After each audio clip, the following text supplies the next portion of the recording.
Bonjour, je suis Romain, manager recrutement chez Up2, le spécialiste de la vente et des commerciaux. Aujourd'hui, nous allons parler de la rémunération des commerciaux et de leur salaire fixe.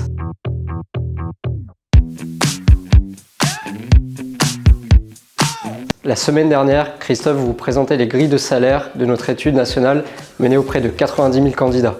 On vous a mis le lien de la vidéo en commentaire.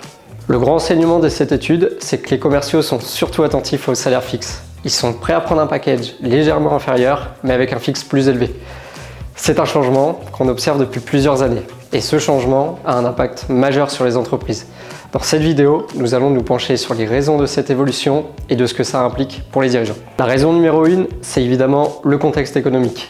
Depuis un an, les commerciaux sentent bien que l'inflation joue sur leur capacité à vendre et sur leur chiffre d'affaires. Qui dit moins de CA potentiel, dit moins de variables à la clé.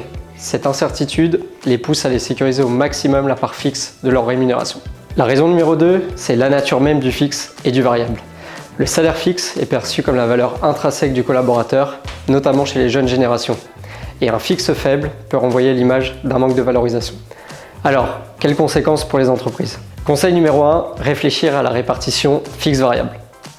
Aujourd'hui, le variable représente 20 à 25% en moyenne, soit environ un quart de la rémunération globale. C'est peu finalement.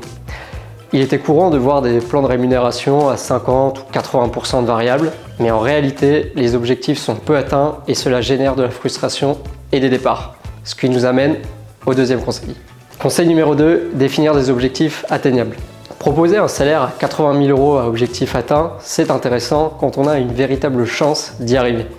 On observe de plus en plus de candidats qui sont méfiants sur cette notion d'objectif atteint, qui ont l'impression d'entendre de belles paroles et qui veulent du concret. Si vous voulez garder une part variable importante, il est intéressant de rendre tangible la part des commerciaux qui font leurs chiffres, mais aussi la rémunération réelle constatée sur les derniers mois. Troisième et dernier conseil, proposer un fixe cohérent avec le marché.